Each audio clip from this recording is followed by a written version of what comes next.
Because Christ lives, your life is changed today. Because He lives, you have a home. Because He lives, you can breathe. Because He lives, your family is healthy. Because He lives, your life is better. Because of Him. Because of Him. Because everything that's connected in your life is tied to Jesus Christ. Come on. And we are a blessed group of people this morning, and I believe God wants to enhance our relationship with Him. And I'm ready. I'm ready. I'm ready to see what God wants to do in this house this morning. How about you? Sing this song with us. I love this song.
Somebody's here today, you've been fighting the devil all week long.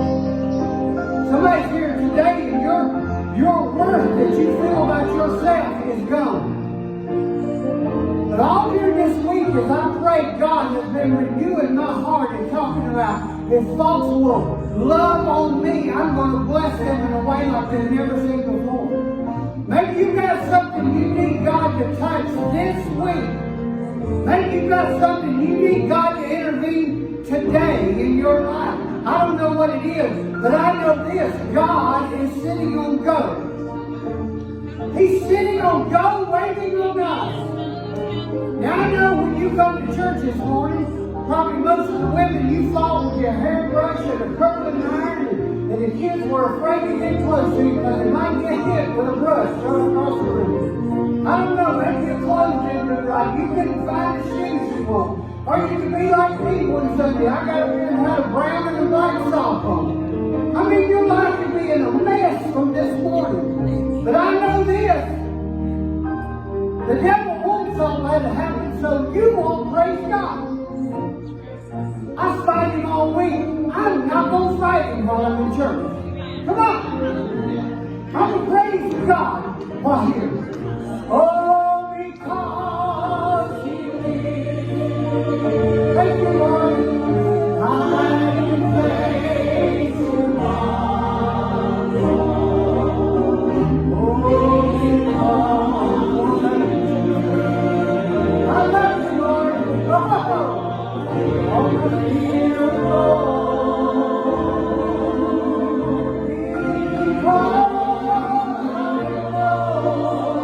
Because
your children. Oh, I love you, Lord, with all my heart.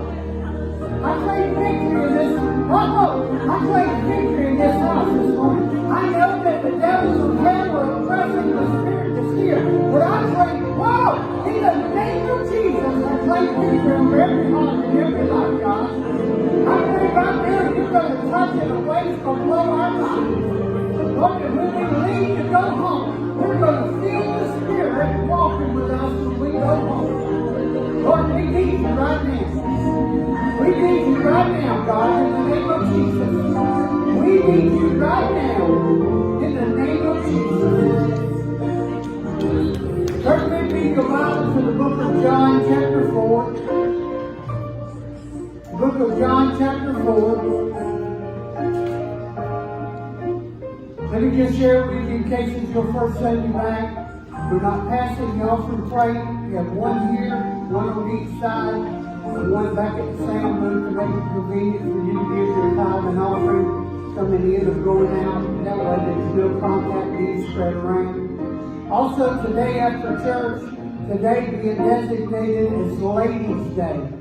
So every lady in here today gets a gift. We want you to know how much we appreciate you, that we love you, and we thank God you're part of this church. And I mean that. And guys, if you're here and your wife's not here, you get her gift taken home to her, because she's prettier than you. Come on, take that gift home to Mama. Don't lie and say you bought it for her either. Just give it to her from the church. I just want you to know we love you. God bless you. And I pray you'll touch your love. John chapter 4. Go with me to verse 5, please. So he came to the city of Samaria, which is called Sychar, near the plot of ground that Jacob gave to his son Joseph. Now Jacob's well was there, and Jesus, therefore, being wearied by his journey, sat thus by the well. It was about the 6th hour, meaning about 12 o'clock during the day. A woman of Samaria came to draw water, and Jesus said to her, "Give me a drink." For the disciples had gone away into the city to buy food. Then the woman of Samaria said to him, "How is it that you, being a Jew, ask a drink from me, a Samaritan woman?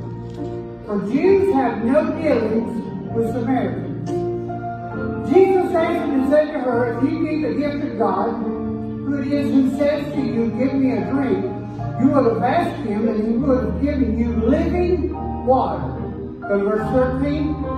Jesus answered and said to her, "Whoever drinks of this water will thirst again. But whosoever drinks of the water that I shall give him will never thirst again. But the water that I shall give him will become in him a fountain of water springing up into everlasting life." The woman said to him, "Sir, give me this water, that I may not thirst, nor come here to draw." And Jesus said, "Go call your husband and come here." And the woman said, "I have no husband." And Jesus said to her, "You're well said, I have no husband. For you have had 5 husbands, and the one you have now as a husband is that you spoke truly." Meaning there were 6 men that were in your life. Now go with me to verse 27. And at this point the disciples came and they marveled and talked with the woman, yet no one said, "What do you seek?" or "Why are you talking with her?" The woman then left her water pot, went into the city, and said to the men, "Come see a man who told me all things that ever I did. Could this be the Christ?" They went out of the city and came to him. Father, thank you for your word, for the power and strength of your word. I pray that you will help me, God, to convey to our congregation today what you have given me. I pray that it will touch hearts and lives, and we'll leave here knowing how important we are to God and what he wants to do in our hearts and lives. Now I pray, God, for any power of hell that is sitting here that's trying to destroy faith in hearts and lives. Get him out, God. Get him out. We claim victory this morning. This is about worshiping you. And I know the devil wants his best to stop a service, to stop us from worshiping, to stop us from getting our blessing. But I claim victory by the blood of Jesus Christ, because I've come for a touch today, God. I pray now, God, move upon every heart, every life here. We're going to praise you for all you do in Christ that we ask. Amen and amen. Look at somebody across the way and wave at them and say, hey, I haven't seen you in a while. Come on.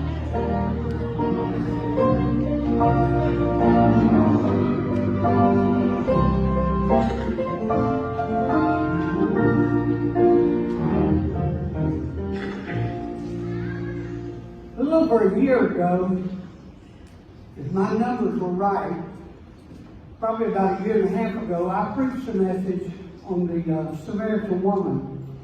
And I preached it from the point of where she was, and with Jesus being there, what Jesus saw, and the things that he did. Number one, he conquered what the disciples had felt prejudices in their hearts. He also touched the woman's life so she felt she had hope for the future.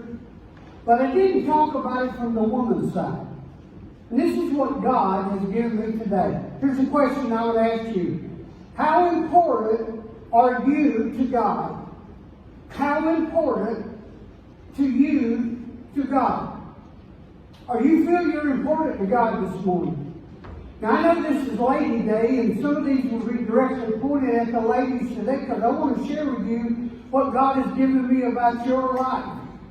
Now I don't know how most of you guys feel, but I'm going to tell you the church was pretty well started and sustained by women folk. And when the women leave the church, I'm going with them. Because they work hard, they give good, they love each other, and they make a church go. And I tell you what, they are the first ones to give in, even when men don't want to give in, women folk will, because their hearts are tender and they are seeking for something in their life they've never had before, and that comes from Jesus Christ. So I ask you again, how important are you to God? I had a lady here a while back. I sat down with a couple that was having a very tough time, and I always ask, will you tell what you have to say and you be quiet, and then you say what you got to say and you be quiet so we can listen and get the truth out. And the lady, her key problem was, she said, to me, I don't feel like I'm important to him anymore. She said, I don't feel like I'm a vital part of his life. I feel he doesn't need me anymore. I feel I'm only there to do what he wants me to do. I'm not there as being his partner. Now, I don't know how your marriage is, but we do things together. Before we make major decisions, we do things together. We talk about them. We save for it. We plan for it. Because it's not just my life, it's Ann's life also. And I looked at them and I shared with some of the things they did, and I said, you know what, guys, it has to be a mutual agreement. There has to be common ground that you can come to and say, hey, we're doing this together, not separate, because that's always going to bring friction. Now, I say to every lady here this morning, how important do you feel in your home? How important do you feel with God? Do you feel God loves you? Or is there something there that's preventing you from feeling that God loves you with all his heart? And the reason I say that is this. Take a woman after she has a child. It's usually a week or 5 to 7, 10 days after she's had that child, she's going to postpartum depression. And honestly, what happens is when they're having that baby, every bit of adrenaline, everything they have within themselves has come forth to produce that baby. You think about it, when a baby grows in a woman's womb, what it's doing, it didn't care. It just knows it's growing, and it just says to the kidney and the liver and everything, pardon me, excuse me, coming right through. I'm parking right here, you know. And a lady tolerates and puts up with that, and in turn, it works on her nerves and her nervous system. And from that, depression goes on sometimes for months after a woman has depressive bout. And then when they go through menopause, they face depression again. See, men are totally different. Men feel like, you know, we're tough. We can handle it. We can spit nails and chew coal, and we can do all kinds of stuff. And we're okay. But you know what? That's not always the answer. Where women have outlets through depression or discouragement or venting themselves on things that's going on in their lives. Now, I know none of us as husbands have ever seen their wives vent themselves, but it'll come somewhere in your life. My son asked me one day, he said, Daddy, what is a hot flash? I said, wait till your wife's about 40, and in the middle of the night, all of a sudden, it'll be in the cold winter time, the covers will fly across the room, and she starts fanning with a pillow. That's a hot flash. Get out of the way, boys. That has nothing to do with you. Get out of the way. See, God built women different. He made them prettier than us. Come on.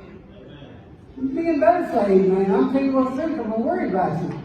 He made them more beautiful. He made them more susceptible. He made them, and I don't mean this in disgrace, but the weaker sex, because the man's job is to take care of the woman. Come on, that's biblical. He created us to watch over, to take care of them, to provide for them, and guide in both of our lives so we can be better. And when He mixes their traits and our traits together, He makes a beautiful couple, and that's why marriage is so wonderful. Now, here's something I shared once before when I preached about this lady. It was a story about Mercedes-Benz.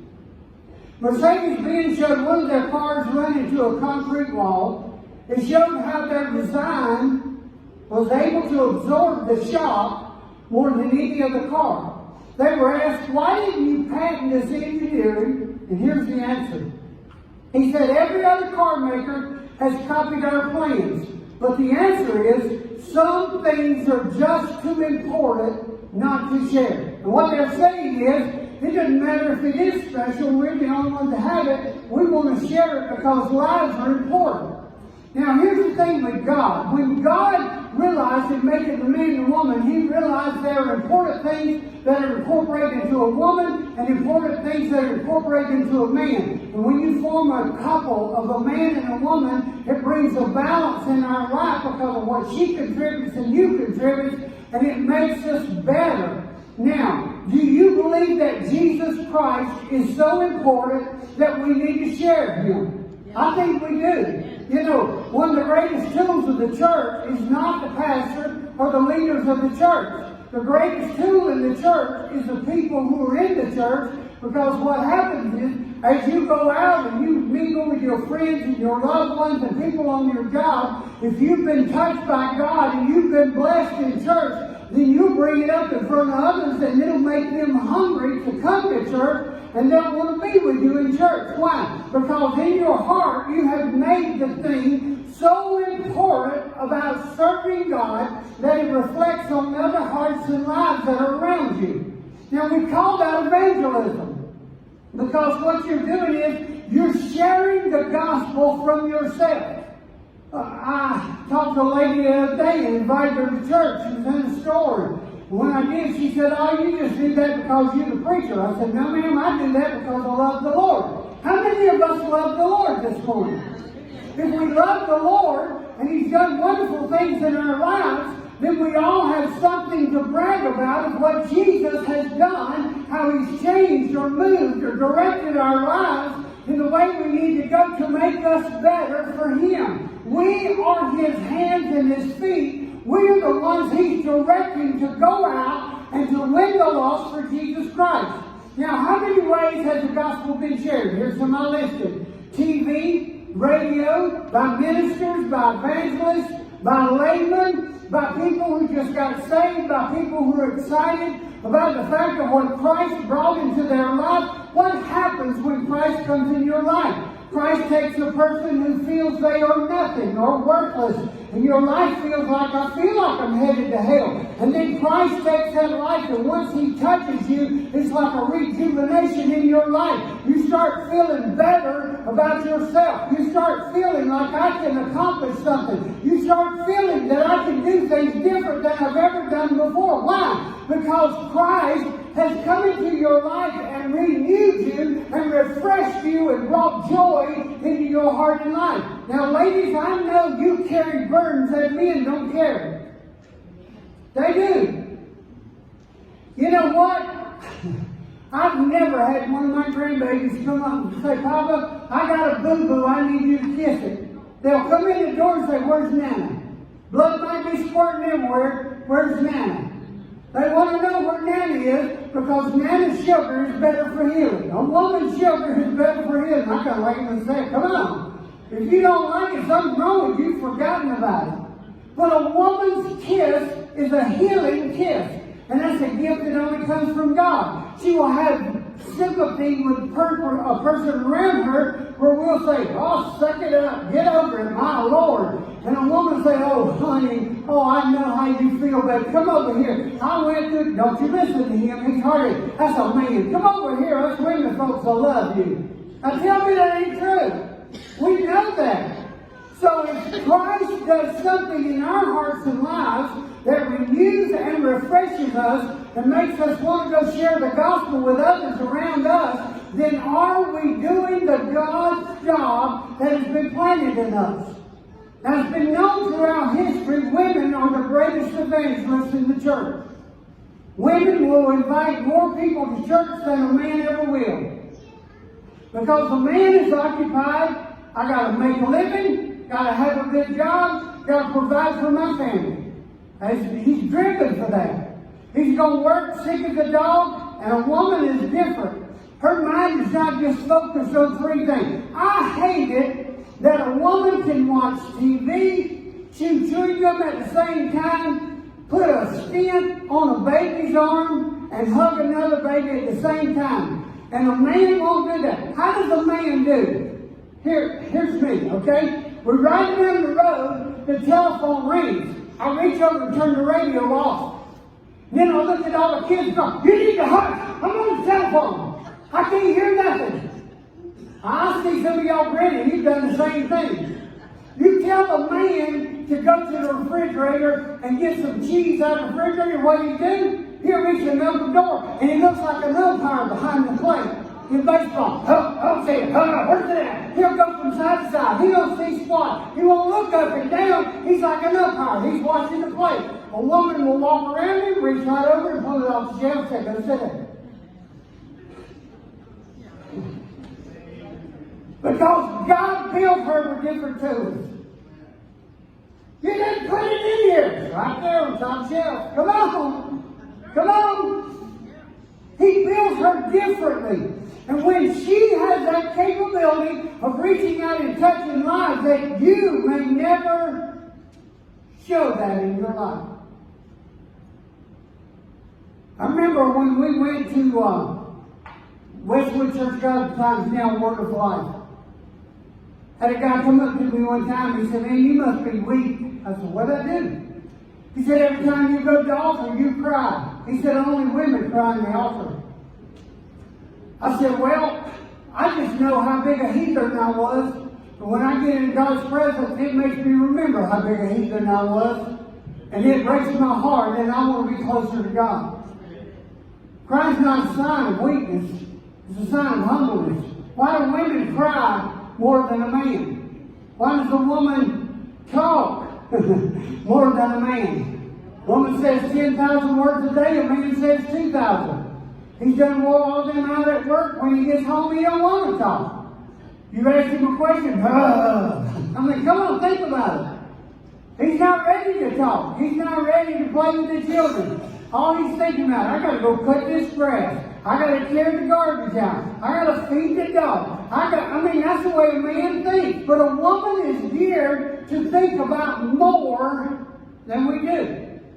Because we are focused on the objects we go for. So when the Lord touched this woman who was there at the well in Samaria, He touched a key person of that town. Why? Because she was considered a nobody. Because nobody cared about her. She would have been called a dog because that's what the Jews called the Samaritans. They called them dogs, or if they were a Gentile, they called them a dog. The Jews were very prejudiced. Come on. You think because we have what's going on in America today, this is the first thing that happened. Honey, this stuff's been going all the way back. Come on. Everywhere in the Bible, there's one set of people who's mad at the other, or prejudiced, or feel they're better than everybody else. God said He made it all man equal in each other. Come on, think about it. We need to pray about this. This is the Word of God. So this ain't a new thing that just come up about being prejudiced. So the Jews they're very prejudiced over anybody who's not a Jew. And they go out there, and here's what happened. They're surprised because Jesus is helping this woman that they feel is below them. Number one, she's had 5 husbands. She's living with a guy now.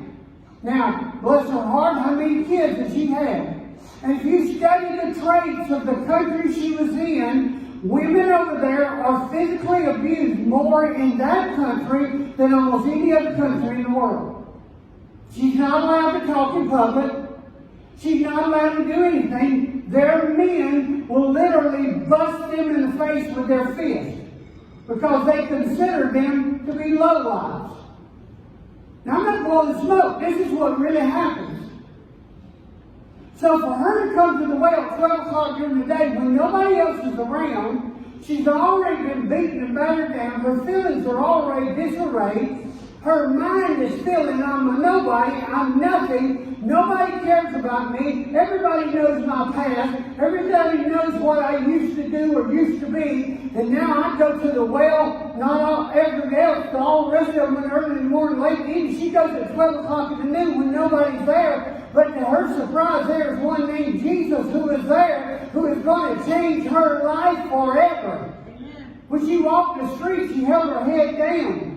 When she did anything in town, she held her head down because she was ashamed of her life. She did not feel she was worth anything.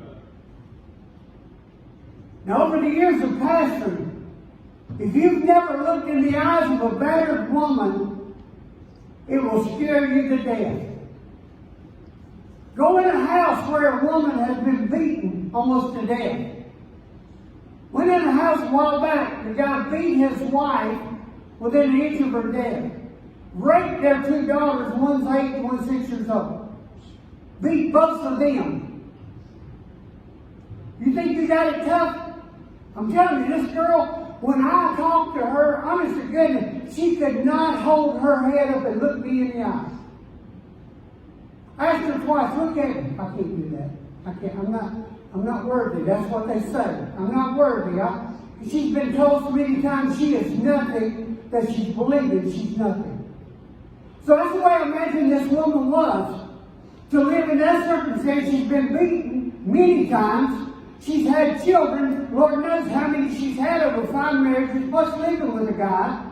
And she's there just to make babies or cook or whatever that guy needs. And that's all she's useful for. So what does that do to her self-esteem? She feels, I am nothing. Well, I'm here to tell you today, no matter what has happened in your life, no matter what you've gone through, no matter what the devil has told you, no matter who's fighting against you, no matter who puts you down, Jesus Christ has said that you are somebody, and He loves you, and He cares for you, and He's here to touch. Oh, He's here to touch your life. Help me, Jesus. She lived a tough life. All of a sudden, the disciples come back to the well. Here's Jesus talking to what they would consider a dog because they're all Jews. Now, just imagine the conversation. Lord, I need to talk to you privately. Get him over here aside. You realize she's a dog now. We don't talk to them. We're better than them.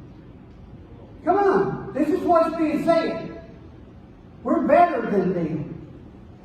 Jesus said, I've come to change everyone. To win the lost, to touch hearts and minds, to do things that nobody has ever done before. That's what Jesus came for. They were still holding on to being prejudiced. They were feeling, I'm better than all these other people. Everybody else is below me. Let me tell you something, folks. God made us all. And when we get to heaven, it ain't going to be just a white heaven, or just a black heaven, or just a Mexican heaven. It is going to be full of people who are hungry for God and love God with all their hearts and minds, because that's what Jesus came to do. Oh! Jesus called her woman. Do you know what that translates to? That means that she is a special lady. You say, well, that doesn't refer to her. Well, it must have. He said the same thing to his mother when he's hanging on the cross. When he gave her to John, woman, behold thy son. Son, behold thy mother. He called her a woman, which means precious in God's sight. She felt she didn't deserve it. Let me tell you something. There are things in your past, there are things that you have done, there are things you faced in your life, and you may feel so unworthy of everything that you face. And when you lay down at night, all that junk is crowding your mind. What you need to do when the devil tries to call on your back, you need to slip on your knees or stretch up in that bed and say, by the power of Jesus Christ, I'm a child of God. I am not a lowlife. I am bought by the blood of the Messiah. I am bought by the blood of Jesus Christ. Nobody is better than me. Why? Because I've been touched by Him. Because I've been saved and filled with the Spirit. And I've been anointed. Oh, glory. He showed her life mattered. He changed her life at the well. She didn't have to come to an altar. She didn't have to come to church. He changed her life at the well. She was so excited that a man spoke to her like she'd never been spoken to before, that she literally left her pot and ran back into the city. Now this is a big picture, folks. Here's a woman who holds her head down constantly. Here's a woman who will not look at anyone else because she's been battered and bruised and told she's trash. Here's a woman that has no confidence in her life. And every time she goes, she dodges other women because she knows, she hears the whispers. She knows they talk about her. Don't tell me women don't. Women are the biggest judges in the world. Come on. I walked in a restaurant the other day, had Kelly in my arms. And before we got past their table, there were two old ladies there. Did you see his wife's shoes? Look at that baby shoes. I wonder where they got them baby shoes. They were checking them out. They could care less what kind of shoes I had on. My shoes look pretty nice too, but all they worried about was Anne's shoes and the baby shoes. Ooh, that's nice. I'd go ask her what she got on. Why? Because women check each other out. Oh, you see that dress? Oh, look at her. She needs to look in the mirror. That thing is too tight on her, baby. Come on. I mean, that's what women fucking do. You know you do it. Hallelujah, Pastor. So when she walked through town, the whispers are going all the time. You're nothing. You're trash. You're a lowlife. But this time, when she walked through town, her head was held high, her hands in the air, and she's screaming as she runs through the town. Come meet a man who has told me all things. Come meet a man who has changed my life. Come meet a man who is turning my life around. I'm here to tell you today that Jesus Christ is wanting to turn your life around. No matter what anybody has said. No matter how anybody looks at you. Every lady here, you are to call out to God and say, I am His child. I belong to Him. I belong to Him. And I'm somebody. You know what happens when somebody's life gets changed? She brought half the city back out to the well. Now, why would they listen to her if they're going to call her trash and a nothing? Here's the difference. When Jesus comes in your life, people sense something has changed. I'm going to ask you this question. Do people sense that there's a change in your life? How do they know? How important are you to God?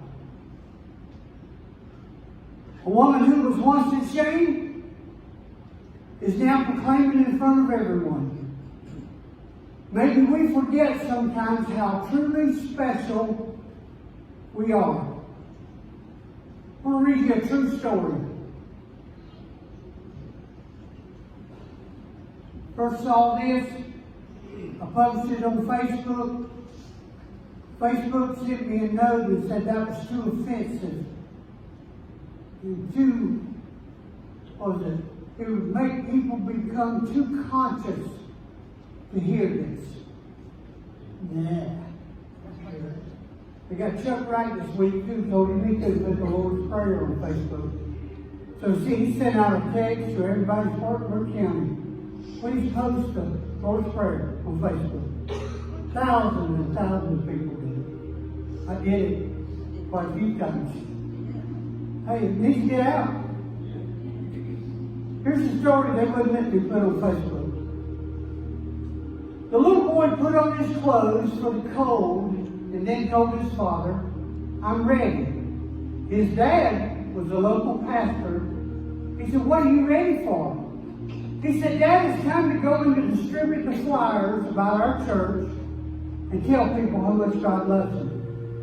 The dad said, "Son, it's cold outside and it's drizzling rain. But Dad, people need to know about God even on rainy days." Look at this. The dad wouldn't go. But the little boy said, "I'm going to go anyway." The 11-year-old boy walked all the streets of the village, handing out church flyers to everyone he saw. And after 2 hours in the rain and the cold, he looked and he had the last flyer in his hand. He stopped and looked at the house on the corner, and he rang the doorbell. Then he rang it again. Then he rang it again. But no one came. He turned to leave the sidewalk, but when he did, something got a hold of that 11-year-old boy and told him, "Don't quit knocking on the door." So he quit ringing the doorbell and he started beating on the door. Finally, an older lady comes to the door and opens it gently. He said, "Lady, I'm so sorry I upset you, but I just want to tell you that God really loves you. And here's my last flyer, which talks about God and His great love for you." The next Sunday morning, as the pastor stepped into the pulpit, an older lady who was new and never been seen was in the back of the church. She stood and she asked, "Can I testify?" And the pastor said, "Yes." She said, "No one in this church knows me, and I have never been here before. My husband died a while ago and left me all alone. But last Saturday it was cold and it was rainy, and I decided it was the end of the road for me. I had no hope, and I didn't want to live anymore." She said, "I took a rope and a chair, and I went into the attic of my house. I tied one end of the rope to the rafters, tied the other end around my neck. She was about to fall off the chair when she heard a heavy knock at the door. She said, "I'll just wait a minute. Maybe they'll go away." She said, "I waited, and I waited, and I waited. But the knocking just got louder until I couldn't ignore it anymore. When I opened the door, there was a child there who made my heart come to life. He said, 'Lady, I just want to tell you that God really loves you.'" When she closed the door, she sat down and read every word on the flyer, and she gave her heart to God. She said, "I come to church this morning to thank the angel who saved my life that day." Everyone in the church was in tears. The pastor, crying, left the pulpit, walked to the front row, picked up his 11-year-old son, hugging him, crying uncontrollably. I want to ask you this morning, how important are you to God? See, that little lady was fixing to end it all. She was going to kick the chair, hang herself, and they just find her whenever. But that little boy went out on a cold, rainy day, and he told his dad, "Somebody's got to tell this village that God loves them." She stood in that chair, pulled that rope tight, and ready to kick it to die. But that little boy just kept knocking and wouldn't quit. How far are we willing to go to share the gospel of Jesus Christ? I'm here to share with every mother, every lady here today. The world may tell you you're insignificant. the devil will surely tell you you're insignificant. He'll tell you you're not worthy of God. He'll tell you your life is meaningless. He'll tell you that you're the lowlife of this world. And when you pray and you feel like the words come out of your mouth and fall to the floor, he'll laugh at you and say, you'll never be able to talk to God. Well, I'm sure that woman at the well had those same thoughts. I'm too far gone. I'm too far hurt. I'm nothing but trash. I am a dog. Nobody cares about me. But Jesus went 27 miles out of his way to go to a well to find a woman who was considered a nobody and save her life.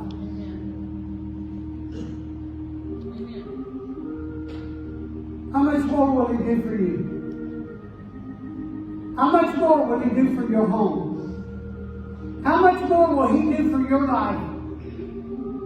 During the pandemic, I was reading research yesterday. During the pandemic, more women have been in depressive states than ever before.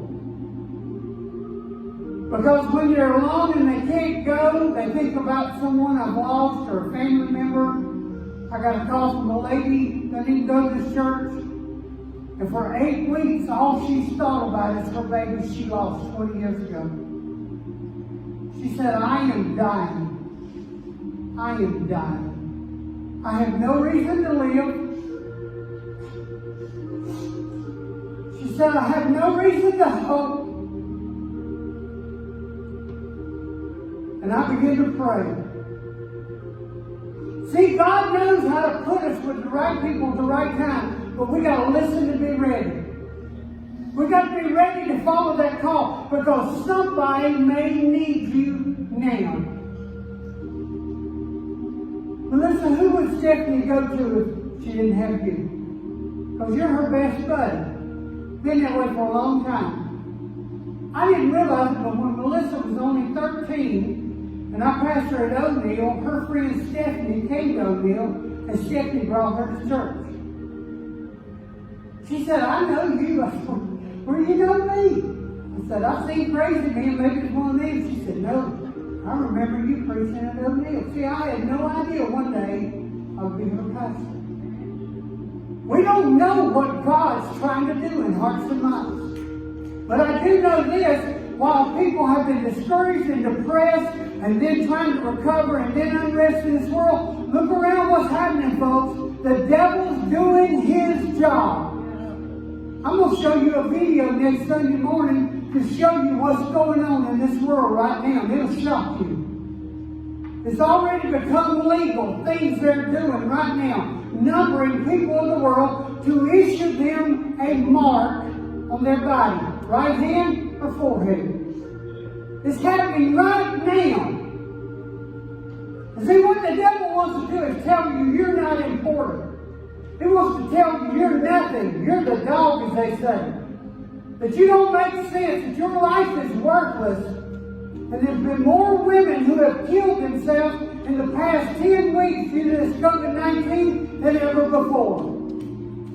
So I'm here to ask every lady here today, how important do you think you are to God? You're very important. These hands extended, reaching out to thee. Oh yes. Oh, friends, let me touch you. Let me touch Jesus. So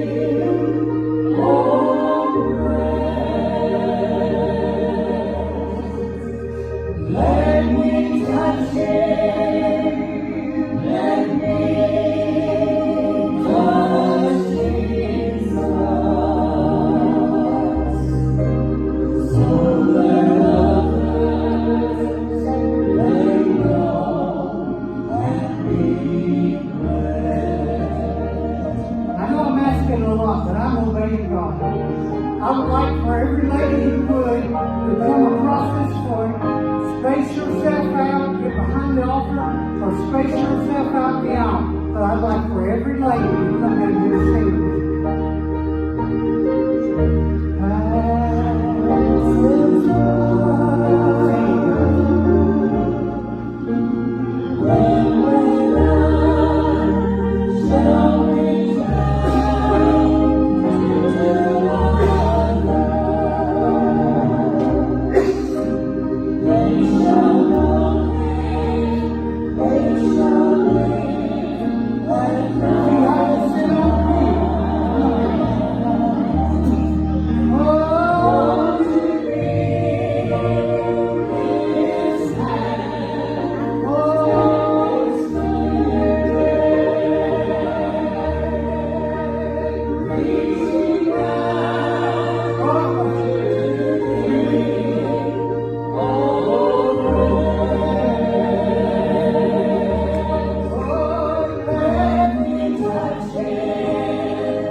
God laid some of you ladies on my heart. Here's the thing the Lord told me. Some of you are going through depression right now like you've never known in your life. There's two ladies in this church that nobody knows but you that has the sickness and you haven't told anybody about it. There are ladies in this church who don't feel they're worth anything. I ain't go on and on what God gave me this week. There's some of you who are close to giving up. I'm here to tell you this morning, you're worth everything. He loves you with all your heart. I remember we had a service like this in the church I pastored years ago. I called out some things, and after church, a younger girl came to me. She had 3 children. She said, "Preacher, after this day, tomorrow I was going to leave my husband, and I was going to take my children and run." She said, "But what you said was everything I've been saying all week long." Let me tell you something. God knows where you are. He knows what you're facing. He knows when you're discouraged. He knows when you don't feel you're worth whatever. He knows that. He knows where you are. I'm here to tell you, just like the woman who was at the well, she could have rebelled and jumped against him and turned and walked off and never talked. But he said words to her no other man had ever said. He showed her love and compassion. And when he showed her love and compassion, it opened a part of her heart she hadn't felt in a long time. I'm here to tell you this morning, God has a touch for the ladies in this church this morning. I believe God is wanting to do something special. I don't want you to shake your hand, but take your hand, lay it on somebody's shoulder. Don't get in anybody's face.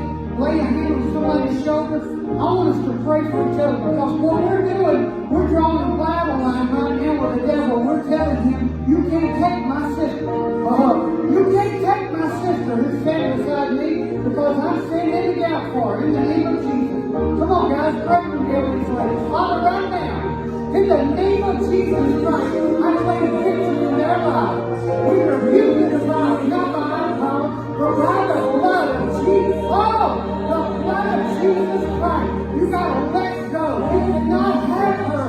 I pray, God, let your blessings flow into their hearts and lives. I pray when they get depressed, let them hear words of love and comfort from you.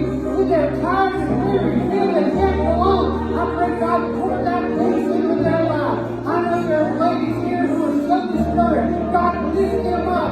Put them back in your word. Let them feel the joy that the woman at the well felt when Jesus said that.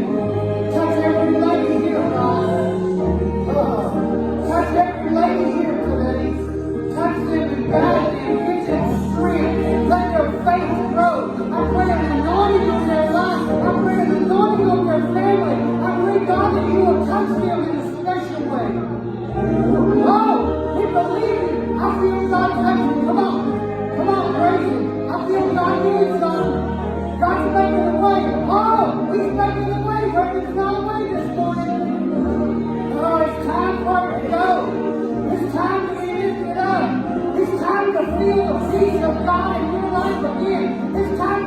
that you're somebody for Jesus Christ. Oh, you stand. Oh, you stand.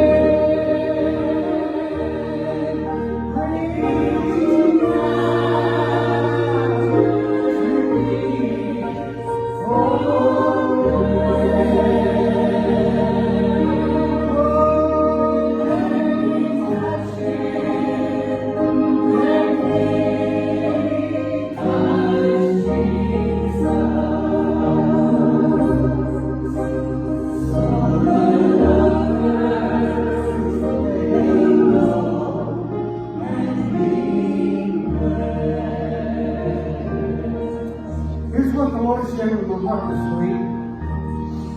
The women in this church have a virtue of witnessing better than any man in this church. Because you're kind and compassionate, you're sympathetic, and you have a heart for other people. Not to say me and girls, but it's others. It's tougher for men to fit in all four of those categories. This week while I was praying, God spoke to my heart and said He's going to use the ladies in this church to be a blessing for Him if you let Him. If you let Him. God can bring people in your life you can witness about. God can bring people in your life that you can share with other women. They'll listen to you, won't listen to anybody else. It's time for you to realize the tools you have within you and use them for God. Here's what I've always heard. Anybody can stay down when they fall. Because we all get there, depressed, discouraged, tired, weary, feel unworthy. But it takes a bigger man or woman to stand back up than it does to stay down. And that's up to you. You can do it with God. God can bring things in your home you haven't ever seen in years. God can do things that you dreamed of. But you got to put Him first. I believe it. Only 2 times in 30 years of my ministry have I directed messages like this directly to women. But I'm telling you, God is ready to do something with the women in this church. He has chosen you and separated you out for a blessing for Him. I challenge you, go do what God's put inside of you. Go do what God has put inside of you. Be a blessing for Him. Everyone stand, please. I love you. I'm so glad you came back out. We'll be spraying the church again this week to disinfect, make everything more sanitized, make it safer for you when you come in church. I want you to feel comfortable and know that we care about your health, your welfare. We're praying for you. I'm going to dismiss you in prayer, but I want to challenge our entire church. How much does God want to use you? How much? What does He want to do in your life that only you can do? I think He spoke to us this morning. And I think He's got some work for us to do. Everybody here. I believe that. Before you leave, ladies, at this corner, that corner, there'll be 2 stations there. There'll be a lady in the back, singing back there. We have a devotional book for you and a very nice, it's a beautiful cup for ladies. It's not a big gift, but I just want you to know we think about you, we care about you, we appreciate you in this church and what you mean to this church. Let me pray. God, as you said in number 6, I pray blessings over your people. I bless them, God, in the name of Jesus. I pray let your countenance shine down upon them. Let your favor be in their lives. I pray strengthen, God, encourage, and lift them up and use them for your glory. Bring us back, God, as we work this week for you. Bring us back next week to worship your name and sing more of your love. In Christ's name we ask. Amen. Amen. God bless you. I love you. Be careful.